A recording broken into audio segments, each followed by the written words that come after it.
What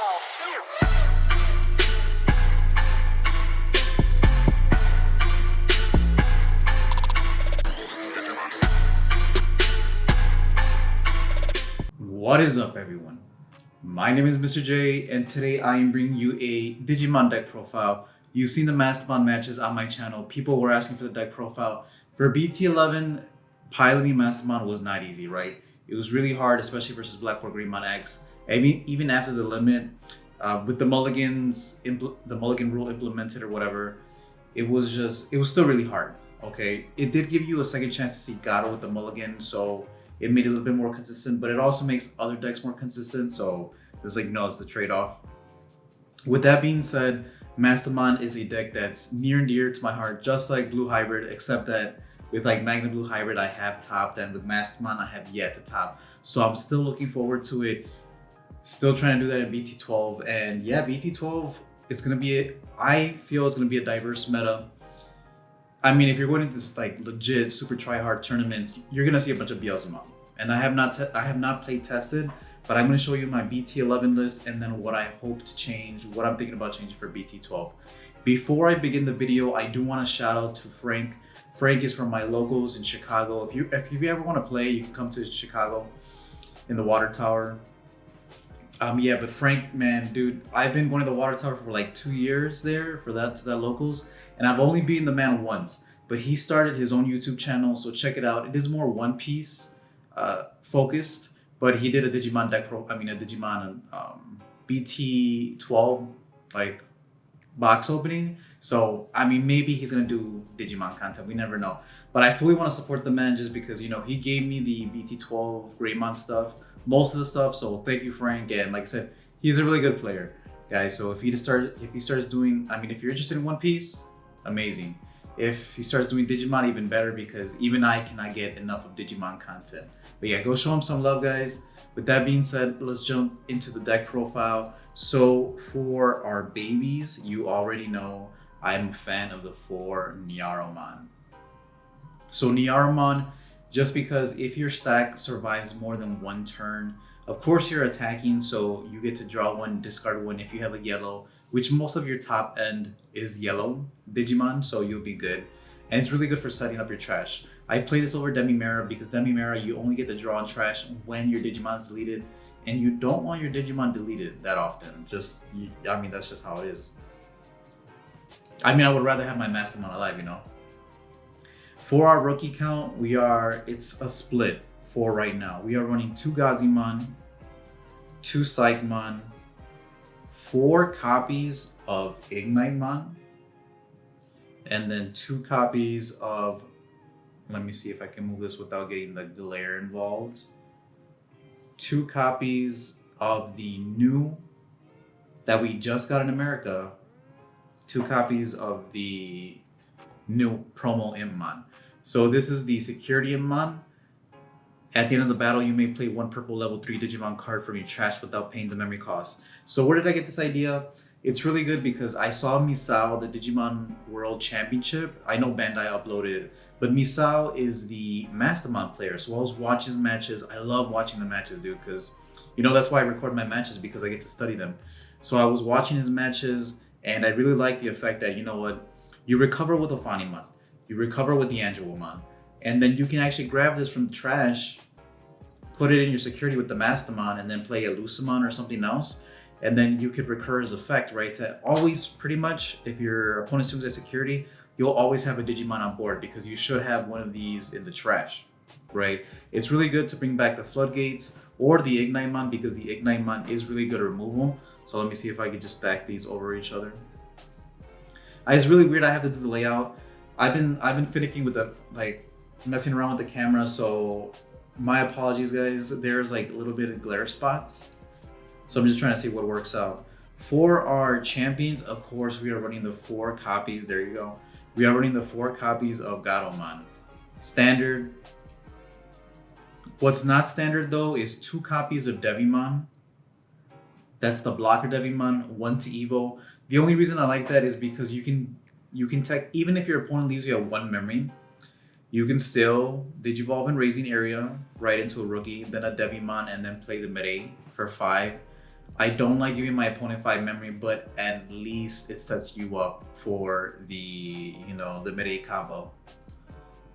1 copy of Devimon, just because the retaliation is nice, but also the rush is nice. The only thing I don't like is that the retaliation isn't on both players' turns. So these 2 Devimons actually used to be the old Devimon with retaliation, just retaliation in general, and then retaliation inheritable. Just because I really like that Devimon, and that's because I used to play the what's her name, Minervamon, or I think it's Mervamon, and then 1 copy of Witchmon. In all honesty, this 1 copy of Devimon should actually be 2 copies of Witchmon, and that's just again because I saw Misao and how he was playing his cards, and I liked being able to put the Witchmon in security, guaranteeing a level 4 for your mid-A play. And then also the Witchmon on play, you get to recycle anything, right? Because all these are purple. So you get to recycle anything level 5 or lower. The best play was to, you know, Witchmon plays itself from security. Witchmon get back the Lady Devimon, the new Lady Devimon, and then go into Lady Devimon, trash, whatever, get whatever you need from the trash, and then go ahead, tap your mid-A to do your mid-A combo. So the Witchmon, really nice. Because you guys know me, I do not like mid-A. I think mid-A is way too expensive for what it does. But these are ways to make it more consistent. Like the Impmon guarantees you have a body on board. The Witchmon, of course, also guarantees you have a body on board. Then we're moving on to our level 5s. We have 2 copies of the Blocker Angelomon. My bad. It's 3 copies of the Blocker Angelomon. The only reason I said 2 is because I only have 2 copies of the Altart. Can you believe that, bro? Can you believe that? Only 2 copies of the Altart? It's crazy. Man, this glare is annoying. Okay. Anyways, and then 2 copies of the Sec +1 inheritable Angelomon. She's really good for defensive purposes, right on play. Give one of your opponent's Digimon Sec -2, but also giving your Angels a security tag +1, all your top end, because all your top end is going to be purple and yellow, a dual color. But yeah, sometimes you have to really play you have to understand. All right, if you have this Angelomon, sometimes you have to play it aggressive. Most of the time when you have this as an inheritable, you're going to be aggressive, right? You swing twice with Mastemon, and then you may DNA Digivolve into the Ordinimon to swing for 2 more checks. That's usually what happens with this Angelomon, or what I like to do. With this Angelomon, once you Digivolve up into her, I usually like to create a wall with the new Lady Devimon, because the new Lady Devimon gives all your Angels retaliation. I don't know how good that's going to work into a board of Beelzemon players nowadays, but I'm just saying. Moving on, we have 3 copies of Lady Devimon. This is the new BT11 Lady Devimon. Let me just start off by saying this Lady Devimon, it's like peanut butter and jelly with the Ophanimon, because she can recur Ophanimon, and you can pretty much, it's an Ophanimon loop, right? You use the resource, like your Ophanimon gets deleted, you replay Gatomon search out the Lady Devimon trash a card, and they get the Ophanimon back that's broken. It's really good. Like this Lady Devimon, I played in the Ophanimon loop, and she's MVP. She's pretty much the most important card besides the Ophanimon and the Ophanimon loop deck. And she's really good just for setting up your trash. Getting a piece back for the mid-A is also really good. So this Lady Devimon does so much.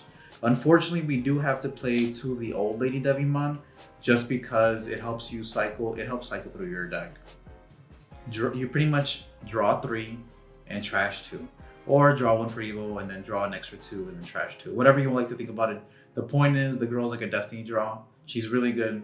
The inheritable also comes up with when your turn, once per turn, when you use an option card, delete one of your opponent's level 3 Digimon. So with the Chaos Degradation, or sometimes you're playing Purple Memory Boost, and you'll delete a rookie, like an annoying rookie. So it's really nice. The last of our purple, we are running 2 copies of Lucemon. Damn, there is glare on both sides right now. And the last thing is 2 copies of Lucemon Chaos Mode. Really good card, can delete level 6s, can delete Tamers. The problem is that it's too slow. It's way too slow. Honestly, I think Omnimon's Ward Defeat is a faster card. just because it's when digivolving. This one, you have to find it, trash it, and of course you have to set up the whole Mastemon combo. There's no other way you can bring out this dude. So it's a lot of setup, but once it comes out, it's really nice, especially since it helps you set up for another level 6. Like, you just have to play it. Then we're moving on to our megas. So we have 4 copies. Is there a glare there? No. 4 copies of Mastemon. A lot of people like running 3. I like seeing Mastemon by turn 2 at least, right? Especially if you're playing mid-A, you need to have 1 Mastemon in hand, you need to have an Angelomon in hand, and you need to have a Lady Debbie. Or one vice versa. You need to be able to, you need to have all 3, basically, accessible in order for you to do the mid-A combo. So 4 copies of Mastemon, you want to see her. If you see too many copies of her, just discard her. But I like having multiples because at some point you can spam the board with a bunch of Mastemons. And that did come up versus a Black or Greymon player recently. You guys can check out the video on the channel. 2 copies of Ophanimon Fall Demo. This is my baby. She used to be at 1 copy, but she's just so good early game because she can help you set up the mid-A combo where you set up mid-A, promote the Gato, and even if you don't have all your pieces, you can still digivolve into Ophanimon Fall Demo. It's still a very sticky Digimon, so when it dies, it will guarantee you a body. That way next turn, you know, you're set up for your combo. For our level 7s, I'm running 1 copy of Ordinimon. Ordinimon, the fact that she's recurable with the Lady Devimon is really nice. Plus Gatomon can search her out. So having access to this at all times is really good. And versus a Jesmon player, it wasn't this tournament that passed, but the tournament prior where I actually deleted his whole board and it was really nice. The problem is I almost decked out. So there's that, okay? So be careful, you can't deck yourself out with this card. It's really good. You always want to have mostly like this Angelomon so that you can swing for a lot of checks. Moving on, since that tournament, I have replaced the top end. So I think I dropped a rookie and a champion for 2 copies of Death Exmon. And honestly, the Death Exmon works wonders, right? In BT11, there was a lot of Black or Greymon. There was a lot of Cross Heart. All Force Vidramon was just like running wild. So those Tamer heavy decks, or like some of them in general, right? Black or Greymon only has protection from being de-digivolved 1 time. So the Death X is really nice to even out the playing field, to be honest. A lot of people don't like Death X, and you know I've been talking trash about Death X on this channel for the longest, okay? But if you can't beat them, join them, all right? Death X is a game ender. I wouldn't say, yeah, it is a game ender, honestly, but it also shifts momentum in your favor like nobody's business. Sometimes people don't expect you to play it, so that's why you see it being teched in like Grandis, in Bloom Lordmon, just random ass decks that will play Death Exmon because he's just that good, right? And people don't expect it in non-purple, non-black decks. For our Tamers, we are running 2 copies of Kari, 1 copy of TK, and then 2 copies of Mid-A. This one's really up to personal preference. You know, with any Mastemon deck, it really is player preference what you want to put in your deck. So as you know, before I used to hate Kari because sometimes you would just brick. You know, before Mulligan, like Mastemon, you bricked a lot. That's why the deck doesn't top. It's because it's just a brick fest. But with the Mulligan, the new Mulligan rule, you can just start running Karis, and I feel a little bit better running the Karis. And the Karis is better value. It's just that sometimes when you play TK, like say you open a rookie and nothing else, just like level 5s, you can play a TK, and most likely if you didn't open up Gato in your hand, the Gatomon's in security. So you would play TK, grab the Gatomon, and you're all set for next turn. It was really amazing. But the Kari does come up like in the long game. If you're playing like a long match with Mastemon, you are playing a long match, right? The Kari Kamiya puts in a lot of work. So I don't regret it. I do actually really like the Kari Kamiya. I'm still running the TK just because, you know, he's my homeboy. And then 2 copies of Mid-A.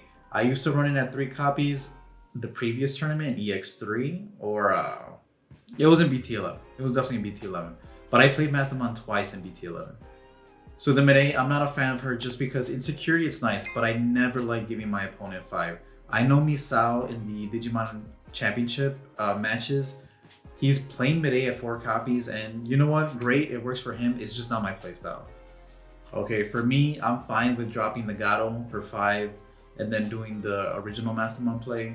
And then the mid-A is good for mid-game to late game, because once you have her set up, your opponent will always have to worry about your Digimon coming out raising, or a Digimon just being played via effect like Ofanimon or Witchmon, Hempmon, stuff like that.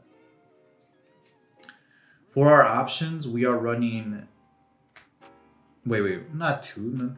We are running 4 copies of Chaos Degradation. 4 copies of Chaos Degradation.